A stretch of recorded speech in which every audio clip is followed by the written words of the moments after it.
Good evening, folks, and a very warm welcome to you wherever you may be. Thank you for joining us here on the Geelong Region Soccer Show. My name is Tonchi Prusak, and I'm your host and the producer of this show, this podcast.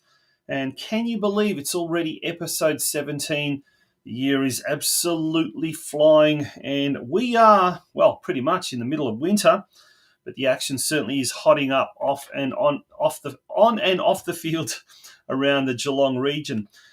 Tonight, we've got a huge show for you. We say that every week, of course we do, but tonight really is a massive show. Look, we've got lots of news happening around the region, so we'll be covering all of that, including find out who is the president of a local club that over the weekend handed in his resignation and shocked supporters of his own club. We'll find that out a little bit later on in the news desk.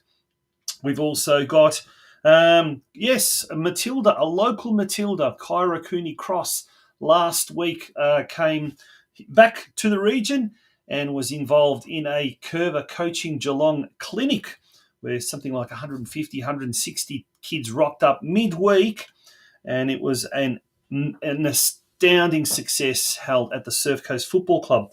We've got some video footage of that, and we also catch up with the director of Coerver Coaching Geelong, ADRIAN LEIJER, and hear what he had to say about the clinic itself. 5 years ago, the co-founder of this very own podcast, the Geelong Region Soccer Show, Andrew SHEARS, passed away rather tragically and rather suddenly. Tonight we have our own little tribute, and over the weekend, Drysdale Soccer Club paid tribute to a man who was their secretary and was a real activist behind the scenes at Drysdale, particularly with regards to the senior women's team.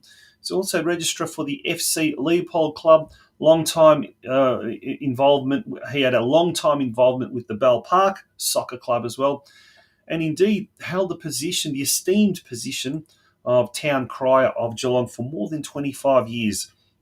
Gone, but certainly not forgotten, and we'll be paying our own little tribute to Andrew SHEARS a little bit later on in the show. And last but certainly not least, the return of one of the region's, most, loved members. And he's back involved with the football community, the local football community, albeit a little bit further down the Princess Highway. Eddie DORRIS, former Bell Park coach and legend.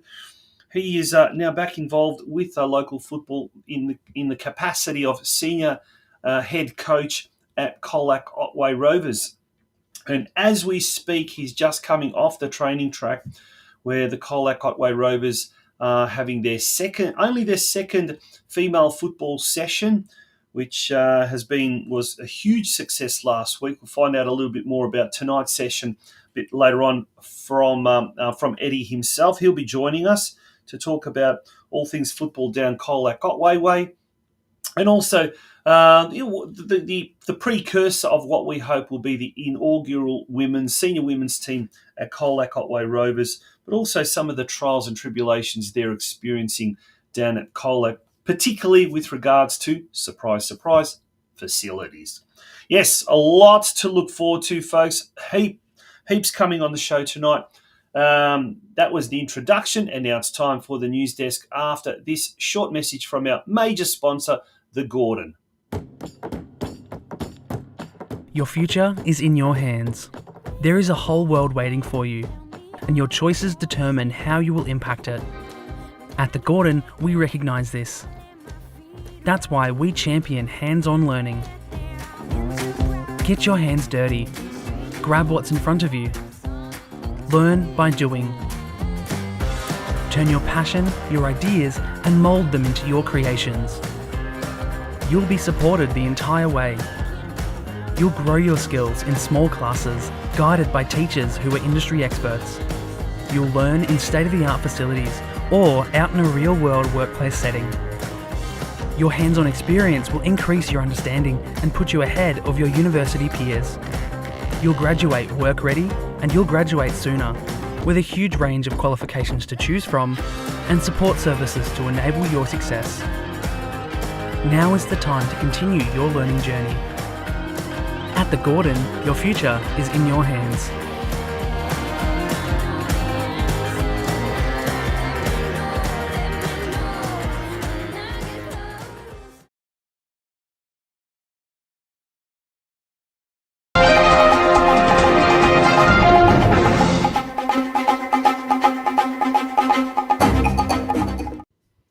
Time for the news desk here on the Geelong Region Soccer Show.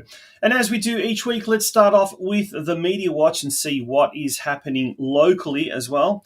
First of all, on last Saturday, we had a trio on board to steer the All Whites. Okay, so Bell Park have done something really unusual, and instead of appointing a replacement coach for Michael Spazewski, who parted ways very recently with the Batesford club, they decided to appoint three coaches: Mia Marinovic, Andrew Palmieri, and Andrew Longo as well.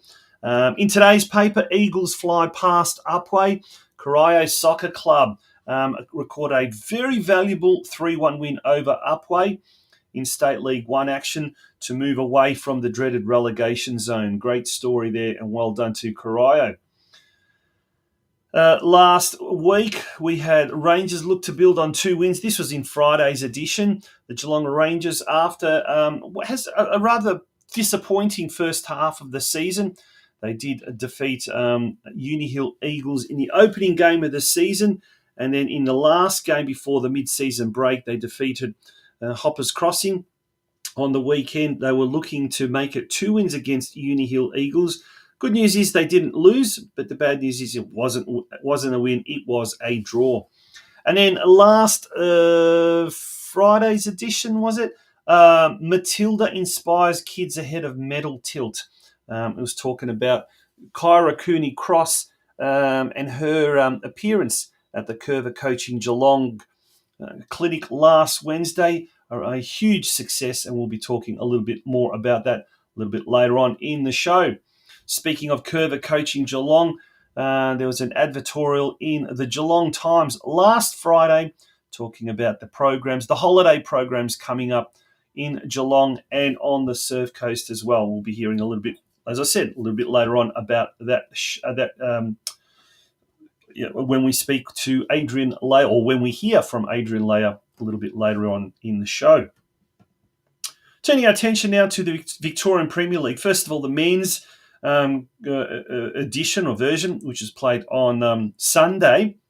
Round 19 result: Western United hosted North Geelong Warriors at Ironbark Reserve there in Tarneit, and it was a 2-2 result against the previously second-placed Western United. A great result for the Warriors. Sonny Brimmer scored his 5th goal in the last 6 matches. Nakamura also scoring for the Warriors. A very, very valuable result, but at this stage they need wins, not draws, that's for sure, or losses. This week they've got an equally tough game. As a result of that draw, Western United dropped to about 4th, I think, on the ladder. And guess what? Northcote City now assume the position of second-place team in VPL 1. Northcote will host North Geelong Warriors this coming Saturday at 3 p.m. at John Cain Reserve. As far as the VPLW is concerned, the women's, Geelong Galaxy came up against Banyule City. yesterday, and unfortunately it was a 4-0 win to Banyule City. Geelong Galaxy maintains its position in 8th spot, and this week they host the 3rd place Keilor at Hume Reserve on Sunday. That's at 3 p.m. Let's have a look at the results of the State League men's competition. Upfield losing to Corio, 3-1. Lee, Nogler and Sawyer all scoring for the Eagles. A very interesting outcome in the Westgate versus Geelong game. It was 1-0 to Westgate in the 62nd minute, and then the game was abandoned. From all reports, it was an injured linesman, and the linesman could not continue. The two sides were not able to decide on a neutral referee, and as a result, the referee abandoned that game. So club officials from Geelong are expecting to find out sometime this week the outcome of that and what that means for as far as a replayed match and when that will be replayed. We've got in State League 2, as we mentioned, Geelong Rangers came up against, that says Westvale Olympic. That isn't the case. That should be Uni Hill Eagles, and it was a 1-1 result, Piratina scoring for Geelong Rangers. In State League 4, Bell Park hosted Moonee Ponds United, and it was Moonee Ponds United that came away with a 1-0 win. Barwon travelled to West Point and recorded their second win over West Point. They defeated West Point 2-0 in the opening game of the season at Grovedale Reserve. And in this game, thanks to Gower, Murphy and Davis, Barwon came away with a 3-2 win. At Balmoral Park, Balmoral FC defeated Surf Coast, inflicting the Coasters' first loss of the season. Christian Mann scoring for Surf Coast. It was a 2-1 result. And this week will be a very interesting game because Surf Coast travel to Bell Park on Friday night. We'll have a look at the fixtures very, very shortly. In State League 5 action, Deakin Ducks travel to Maidstone United. A solitary goal by Jacoby. 1-1 was the outcome. Wyndham hosted Ocean Grove, and Ocean Grove recorded a 2-0 win on Onal Gabo, scoring 2 goals there. I hope I pronounced that correctly. And Lara United up against a very, very tough Ballarat SC at Lara Recreation Reserve as part of the 25th anniversary celebrations. Connor McGrath, the captain, scoring the only goal of the game to give Lara United a very, very valuable 1-0 win. Okay, let's have a look now at the fixtures coming up. I think we've got a slight mistake there in the State League 2, but let's move on to the State League 1. Corio hosting Clifton Hill, 10th versus 7th. That's a Hume Reserve this Saturday at 3 p.m. Geelong against Sydenham Park. That's not right.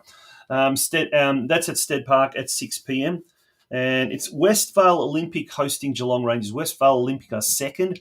They host Geelong Rangers. Now in State 4 on Friday night at the Bell Park Sports Club. Bell Park hosting Surf Coast. 12th versus 1st. The bottom side versus the top side.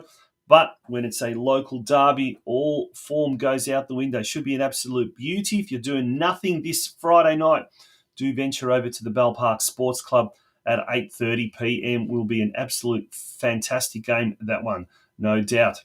And Barwon on Saturday host Barnstoneworth United.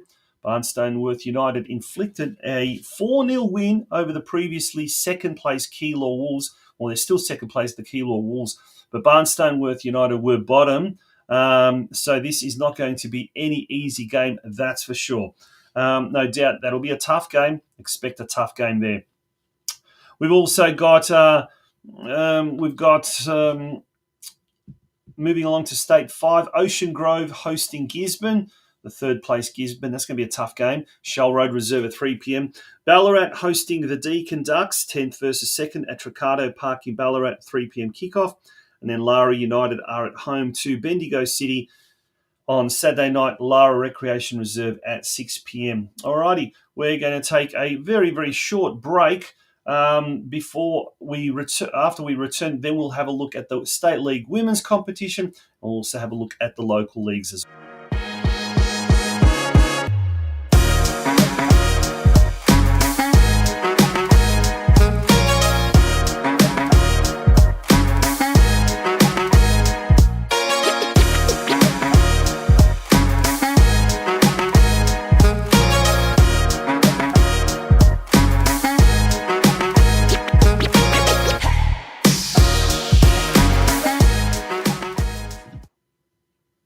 Okay, let's now return to the action as far as the Women's State League results go. North Geelong Warriors defeated Clifton Hill, a little bit of a surprise here. 2-1. Welsey and Kumps scoring for the Warriors. A very important win that in the greater scheme of things. Clifton Hill were, I think, 3rd or 4th on the competition standings. So important win there. This week, round 11 sees Kings Domain, who are 9th, hosting the Warriors, who are in 6th spot. And that's at Falconer Park, 1 p.m. In Northwest 2, or State League 2 Northwest, Geelong Rangers came up against Altona City. Danny Mandich scoring her first goal since her return, and it was not enough as Altona City came away with a 2-1 win. This weekend, the St Albans Dynamo, who are 2nd, they host the Rangers, who are in 7th place at the moment, and that game will be on Sunday at Churchill Reserve at 3 p.m.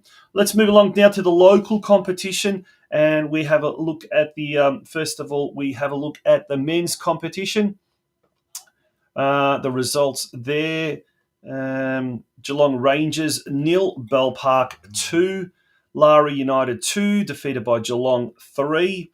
We don't have a result for the Breakwater Eagles Surf Coast game at the time of going to preparing these slides. So if anyone is in the chat section and they do know the score of that Breakwater Eagles or Surf Coast Men's Division 1 game, which was played yesterday at Howard Glover Reserve, do pop it in the chat section.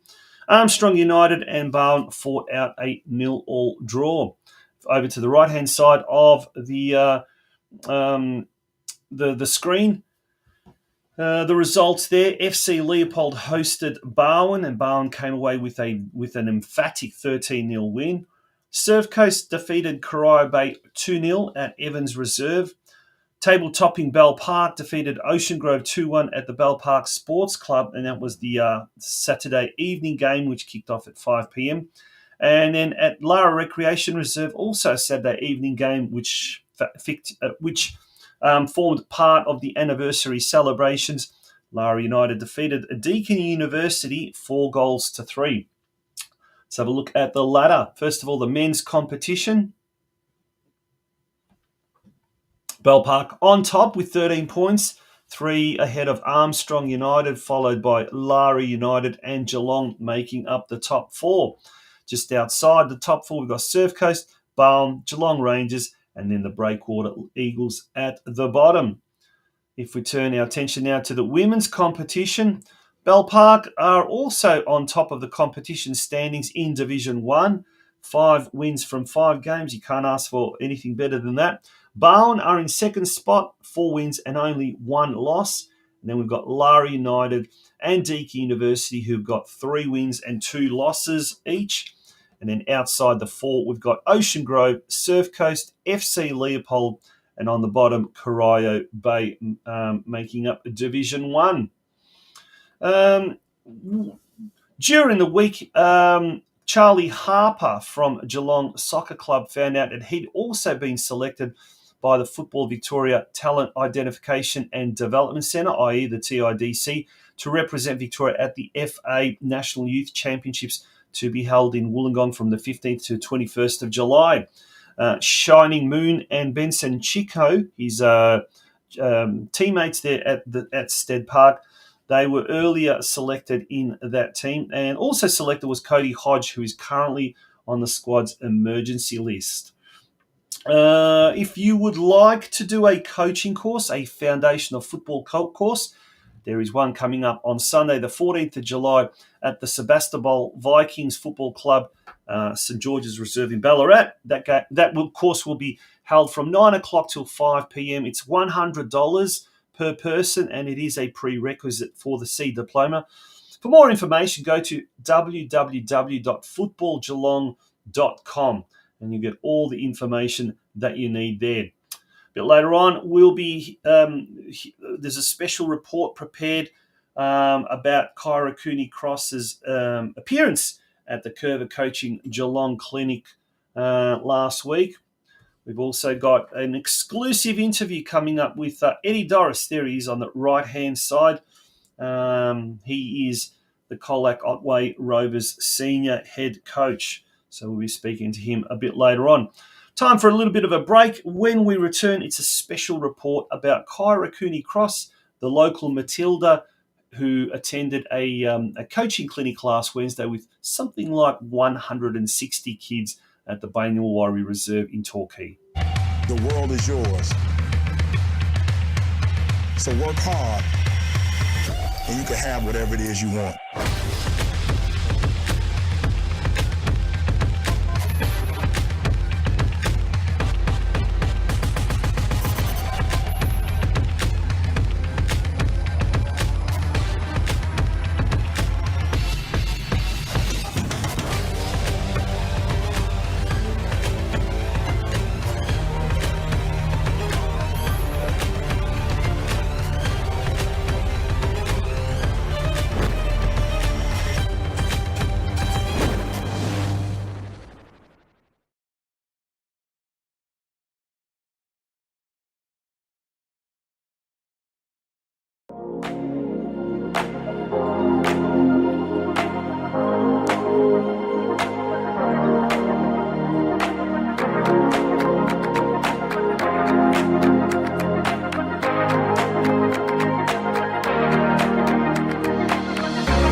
And that was Kyra Cooney-Cross, some footage of her at the Banyulwarri Reserve last Wednesday. In fact, 160-odd kids thereabouts. Fantastic.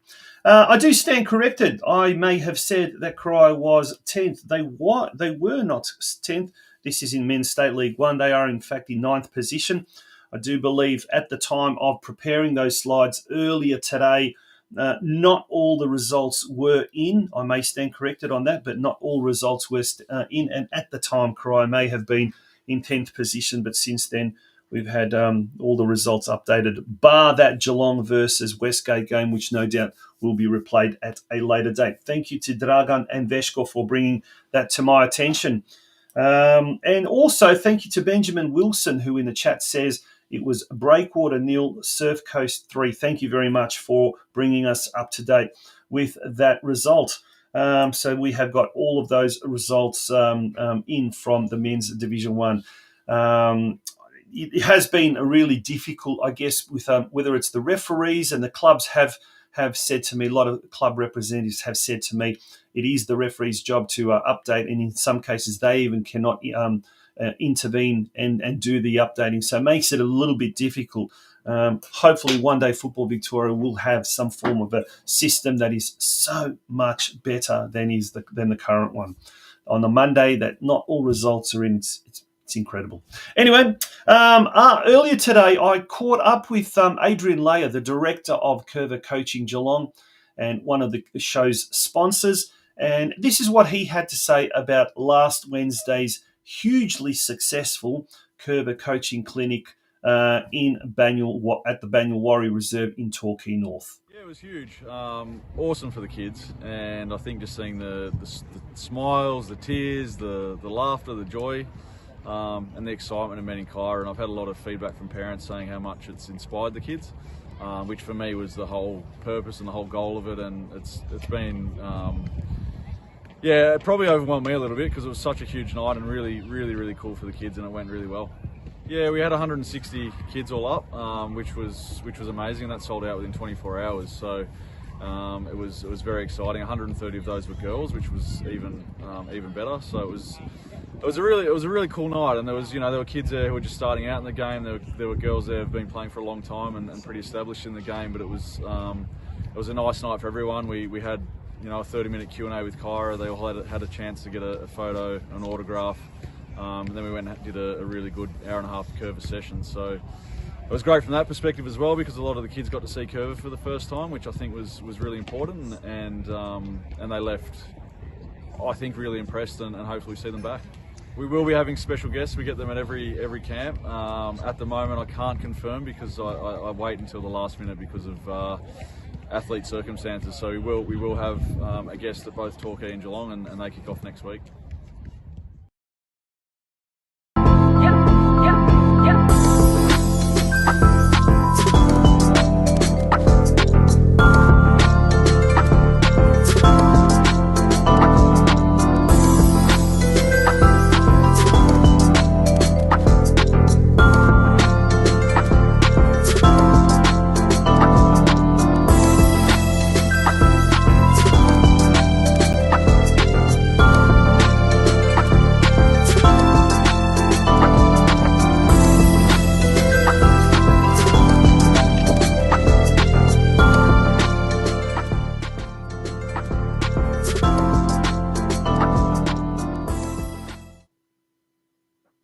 Welcome back to the Geelong Region Soccer Show, and a huge thank you to Highland Turf Sales, to Chloe and the team there.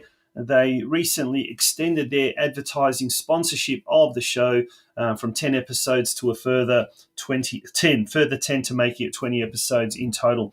If you are interested, if your business is interested in some end of financial year advertising sponsorship, do contact us here at the Geelong Region Soccer Show, communitysportsmedia@gmail.com. That's communitysportsmedia@gmail.com. And we'd love for you to come on board. And also, if you'd like to become a member of the Geelong Region Soccer Show podcast and receive the exclusive Round Ball by the Bay opinion blog every Friday, which unfortunately we haven't been doing that in recent months, but you're still becoming a member and helping this show. It's only $5 per month, and you can sign up by doing so at www.patreon.com/Geelong Region Soccer Show. That's www.patreon.com/Geelong Region Soccer Show. Being a member of this show means you're helping this podcast directly. It's the only podcast of its form in the Geelong region, probably in the wider Victoria region as well, that really covers the local scene in the way we try to do so as well. Alrighty, speaking of the podcast, the Geelong Region Soccer Show, 5 years ago, we had this sudden passing of one of the co-founders of the Geelong Region Soccer Show, Andrew SHEARS. And Andrew was a big man, a legend of a bloke, and he was heavily involved in the Geelong football scene. He was the secretary of the Drysdale Soccer Club. He was a registrar at the FC Leopold club where his son Ben played at. He was also involved, obviously, with this program, and he was an active member every Saturday of the Geelong Region Soccer News Facebook page's public scoreboard, putting the scores, putting the results, ringing around, finding out results of other games especially. And he'd also been a long time member, and he'd been involved with the Bell Park Sports Club.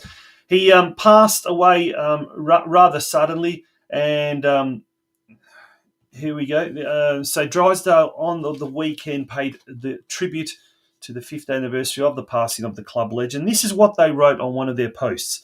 This weekend was a big one for the club as we marked 5 years since the passing of club legend Andrew SHEARS. Andrew was a committed volunteer at the club and an avid supporter of all things Drysdale, particularly our women's team. Usually you'd find him on the bench cheering on the girls every week. He'd be so stoked that we've got 2 teams again for the first time since he was with us. There was no bigger supporter of our girls, and you'll find his Drysy shirt framed up on the wall in our club rooms.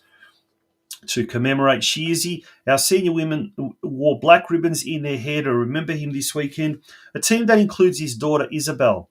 The girls put on a fine display, running out 9-2 winners against Lara, a performance that would have made Shearsy extremely proud.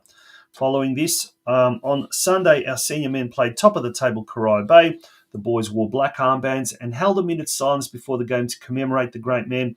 The newer boys were filled in on what he means to the club before the game in a team that includes son-in-law James, and it no doubt showed in the performance, running out a 1-1 draw in a hugely spirited showing, one that we hope Shearsy would be just as proud of, remembering the great Andrew SHEARS.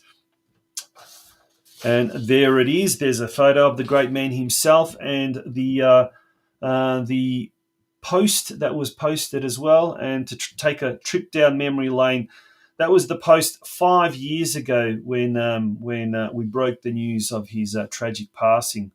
And there's myself with the great man, gone but certainly not forgotten, Andrew SHEARS from 1966 to 2019. Okay, folks, well, it's almost time for our first guest tonight. We're going to take a little short break before we do that. And big thank you to all of our advertisers, to all of our sponsors who have really helped us this year. We've come out for 17 episodes now. The aim is to get to 25 episodes. We will definitely see that out. It would be great to get to 30 episodes. So if you are interested in helping us out in a financial sense, do get in touch with us either via our Facebook page. You can get in touch with us via our Twitter account, Instagram account, or directly via email, communitysportsmedia@gmail.com. That's communitysportsmedia@gmail.com. We're going to have a short break. When we return, it's time for our very, very first, a guest for tonight. And for the first time in a long, long time, he'll be making an appearance on a similar type of program as this. It'll be Eddie DORRIS, who is the head coach of Colac Otway Rovers. Don't go away, folks. As the first solar tube skylight installer in Victoria, Scotsco Skylighting has nearly 30 years of experience and offers a variety of services including custom-made skylights, high-quality Velux skylights, and a variety of solar tube daylighting systems. The benefits of having a skylight in your home are many. They let natural light into your space, and with that light comes solar heat, improving your mood and even helping with performance in workplaces. Plus, heating your home with sunlight can save on heating costs during the chilly seasons. Cosmetic changes like skylights can add equity into your home, and similar to adding mirrors on the walls, skylights can make a room feel bigger and more spacious. It's about time you enjoyed all these benefits plus more. So what are you waiting for? To get a free daylight assessment and installation quote, call our founder and owner Adrian Begg on 0409 823 177 or visit our website at www.scotscoskylights.com.au. Scotsco Skylighting is proudly Geelong owned and operated.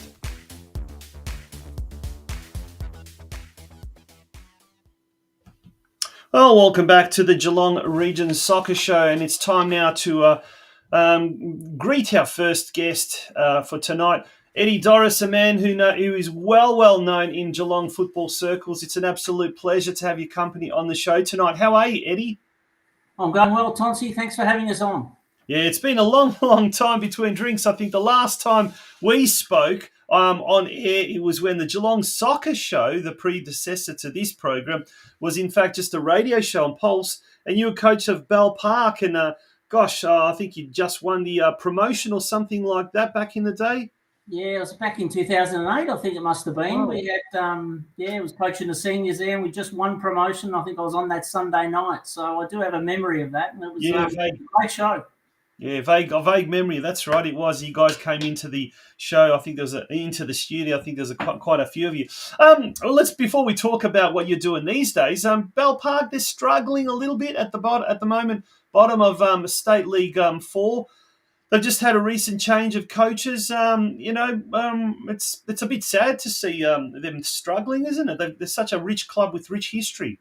Yeah, they'll bounce back. They always do. But I'm only watching them from very, very far. And clubs go up and down. Bell Park have been sort of down for a little while. They're going quite well off field for what I see. But, I'm sure they'll bounce back. They're a great club and they've been around a very long time and they'll be around for a very long time. So, yeah, they've got good people there. Yeah, absolutely. Now, look, you haven't been involved with local football for a while, but just very recently you got back involved by getting involved with the Colac Otway Rovers. How did that happen? How did that come about?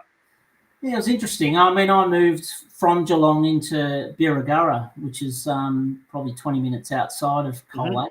Mm-hmm. And I'd been there living 12 months, and I just got a bit of an itch, and I just thought, you know what, I'll go and find where the local soccer club is and see if I can get involved and help out. And that's sort of where it all started and eventuated into me sort of taking on the senior men.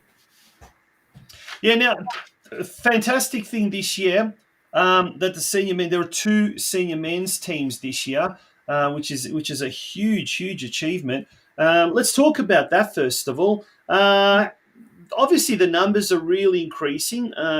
We spoke to Dave Coventry earlier in the year, and the junior numbers are increasing dramatically. There's a couple of junior teams now playing in the Geelong competition, but it's great to see that the men's side of things has really started to pick up there, and having 2 teams playing in the same division. We'll get to that a bit later on. But how have you found coaching Colac Otway Rovers compared to, I guess, what you're used to back in the day, Bell Park and the like? Yeah, it's not the same. It's different. It's certainly got its challenges. We started off the pre-season and we had good numbers come along to the pre-season, and we our intention wasn't never to have 2 teams, but the numbers were so strong and the growth was there, and we just thought, well, let's see how we go.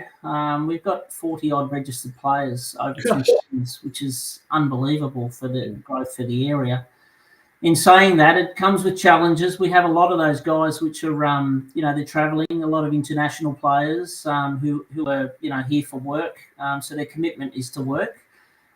So we have to work around that, and that's something I'm probably not used to and haven't been used to over the years. So usually it's the guys I'm always coaching are always number 1 soccer, work comes second, but it's a bit different up here. So, but it's good. It's challenges, but I'm enjoying it. Yeah. Now on the weekend, the 2 teams caught up with each other. They played against each other. And how did it all how did it all go? And first of all, it was played at a different venue than is normally played. Is that right? That is correct. Yeah, we played at Trinity College, which is the local private school here in Colac. We've been playing our home grounds at BIAC out at BIAC Recreation Reserve, I think, for the last few years, and the ground has just deteriorated to a state where we put a lot of effort and a lot of money into water in particular, but to try and get that ground up to a satisfactory standard, it's just falling short. It's a little bit sort of unplayable, in my opinion. So we've had to move the game last week, and we've got another game scheduled there this week, which we're looking at some alternatives at the moment. So So we played on Trinity. It's an artificial surface. It was good for the boys to get out and play on a really nice sort of surface, Mhm. and it allowed us to play a really good ball game. So it was good. Yeah, there we go. There's the results from the weekend just gone by on the screen. We've got seniors Green defeated the Gold team 6-1. Is there a kind of is there an A team and a B team, or they've been sort of being in the same division? Are they kind of just split Yeah, it up? was tough. It was tough because we always set it up that way, Tonchi, and we set it up as a seniors reserves type format, and we had players competing to try and get in one team over the other. So we run that right through the preseason, all the preseason games, with the intention of having a Div 2 and a Div 3 side. That was always our focus. We went really well in the grading games, but unfortunately, when the draw came out, we end up with two teams in the same division. So we had to we just kept the same structure. We kept a sort of a senior and a reserve team. But unfortunately, after round 7, we can't alternate any players. So we sort of set the squads now as per. So, the green team's generally the senior team, and the gold team's like a reserve sort of standard team. Yeah, now it looks like I'm looking at the ladder there, and the Gold team are currently in 6th position. The Green team are in 9th position, so the Resis are doing better than the seniors, it would seem. Yeah, it was up until last week. I don't think it's been updated on. No, it doesn't look like it. You told me the ladder hasn't been updated, but we did. I think we'll go above them now. But it was good. They got off to a flyer, the Gold team, which is fantastic, and we had a couple of results that didn't quite go as planned or our way. Yeah, and so we'll just go through some of the other results there as well. The under-13 Greens, they defeated Barwon 2-1. Excellent result there. The under-13 C's Black defeated Golden Plains 4-2. And in the under-11s, the Kangaroos 0, Barwon City 1. So it's great to see some of the junior teams starting to come up through the ranks as well. And look, I'm aware also there's under some Colac kids that come to Geelong. They've been part of the country rep team recently. They've been going to the Coerver Performance Academy on a Monday night as well. So it seems to me that finally we've got some really good young talent starting to come up through the ranks as well at Colac. Is that right? Yeah, it's impressive. I'll tell you, it's there is some real good talent down this way, and some of the kids that I try to get along as many junior games as I can and watch the kids and help out where I can, but there's some real talent there. There's some real potential, and it's good for the future of this area, because the standards, you can see in the results that they're playing, the under 11s and 13s, they're really competitive. They're winning. If they're not winning each week, they're in the game. So they're not. 2 or 3 couple of years ago, they would have been getting beaten easily. So the standard's better. And how much of it do you put down to having better facilities, i.e. Trinity College, the artificial turf there, kids being able to train and play on a quality surface as opposed to maybe substandard surfaces in the past? How much of that has had a real positive impact on their development? Yeah, I think so. I mean, it allows the kids to evolve a lot quicker than it does when they're playing on a challenging ground. So, look, the Trinity College on the weekend, we train at Central Reserve in Colac, which is we currently don't really have a home, to be honest. We've been talking to the council for quite some time now in regards to some assistance. We've got over 100 kids running around. We've got 50 seniors, and we've just started a women's program, and we've got no base really, and we're pushing as hard as we can and having as many conversations as we can with the right people, and hopefully we can get that up and going in the short term, and then or have a short term fix, and then with a long term plan. Yeah. Now, early in the year, I think it was early April, the local rag there, Colac Herald, they came out with a 2-page spread. It's just the Eddie's vision for Colac soccer. Wow, fantastic! And then also time is now for a new facility. And you spoke about exactly what we've been speaking there now. And I know for a fact that it's been on the cards now for a long, long time. And the poor folk at Colac Otway Rovers have for years been trying to push for a home, for a ground that they could call a home. What is the general vibe there amongst the the club officials there at Colac. Will we see something, in the foreseeable future, or do you think we might have to wait a little bit longer? Yeah, well, I think there was like a $40,000 grant given to the by the Football Victoria or someone that for a feasibility study. Yep. To go into, well, where can we build this? So it's going to happen. Yep. It's going to happen. We just hope it's not too late, because we've got this growth right now and we really need somewhere quickly. So we're just hoping that we can just maintain this growth and maintain this group of players and give them, a future. And I feel like we're not getting the right answers at the moment, and we're very frustrated. But something will happen. It has to. It has to happen. Yeah. I know in Geelong, and look, Australia-wide, one of the things that has really inhibited the growth of a lot of football clubs is the lack of facilities. And more specifically, the lack of female-friendly facilities. And when we say that, we talk about decent change rooms. We talk about decent facilities for footballers. I guess not just female, but generally speaking. And at the moment, we don't have that. Now, speaking of female footballers, Colac Otway just last week embarked on a groundbreaking new initiative, a Monday night female football training clinic, if you like. Now, we've got a little bit of footage here. This was from last Monday's session, and you've just stepped off the training track from tonight's. Mate, tell us a little bit about this program.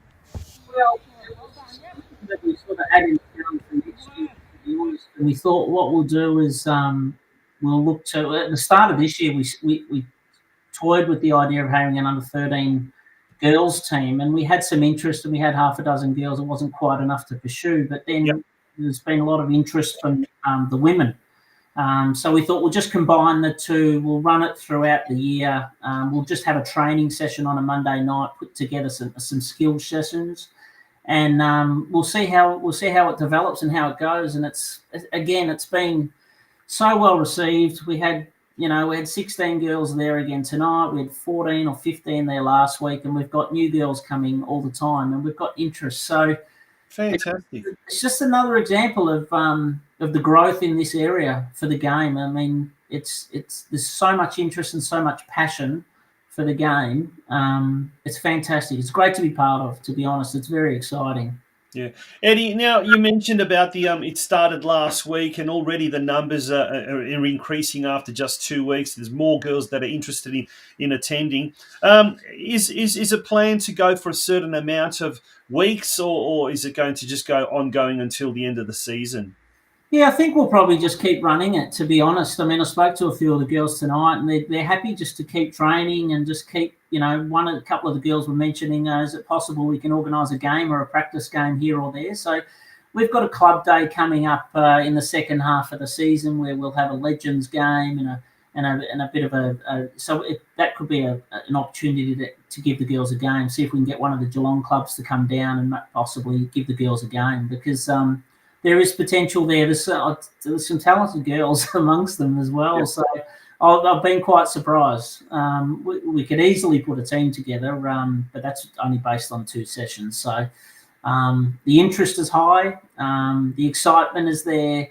We'll just keep it going for as long as we can, and we'll see how it develops.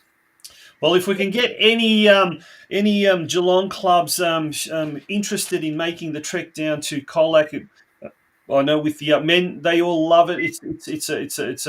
It's a real bonding experience going down the highway, and I'm sure there are local female clubs or teams that would love to do the same. So get your club officials to get in touch with Dave Coventry or Eddie or someone down there at Colac Otway Rovers, and you can be done through your GRFC representative.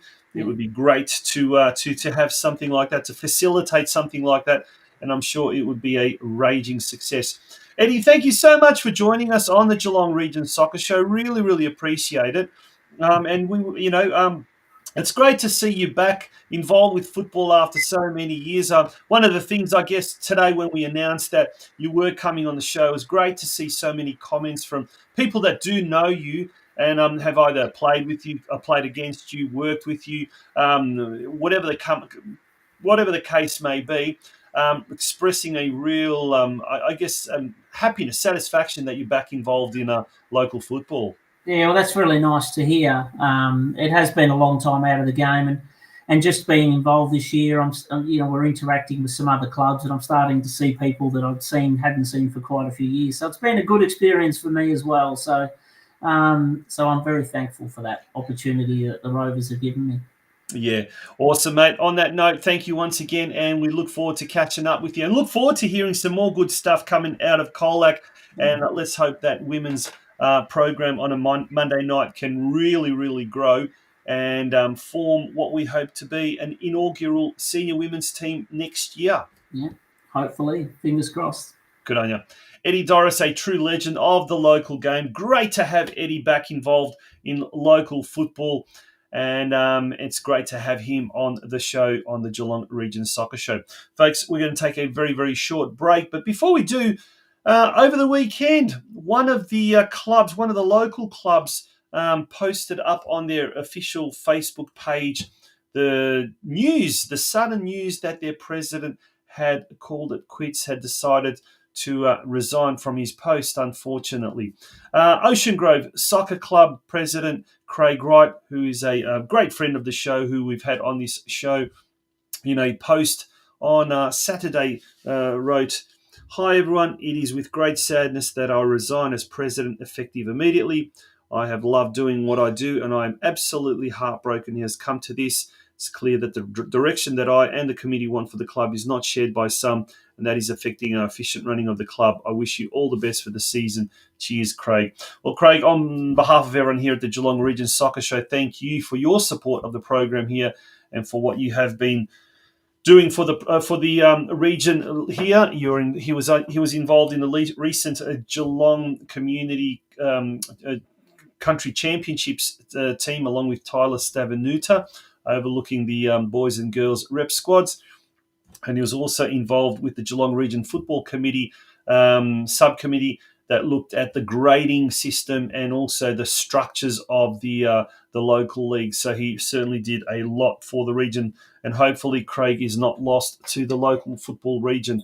Sad news to hear that about him deciding to resign his position as president of the Ocean Grove Soccer Club. Folks, we're going to take a break, as I mentioned, and when we return, it will be time to wrap up tonight's show. Traditional skylights have been around for many years now, brightening up those dark areas around the home or office. And yes, there have been improvements in recent times, but now things have changed for the better and for the safer. Here at Ready Light, we recognise the importance of energy-efficient lighting in our daily lives and aspire to improve every home and business with uncompromising performance and payback. Ready Light, through the Spectra series, has developed a skylight alternative that is energy efficient, easier to install, and much less intrusive to your roof and building structure. During the course of the day, a solar panel converts the sun's rays into electricity, which in turn supplies power to a Ready Light sky fixture. As the sun rises, the light increases toward the middle of the day, then losing its intensity as the sun sets in the afternoon. Gone are the days of cutting large holes in the roof or being restricted due to building frame or upstairs-downstairs installations. No matter what your situation, Ready Light has the flexibility to be installed in almost any location. Installing a Ready Light is a breeze. It has a solar panel mounted on the roof with a cable running down to the light. If you want more than one light, then simply install a larger solar panel. It's that easy.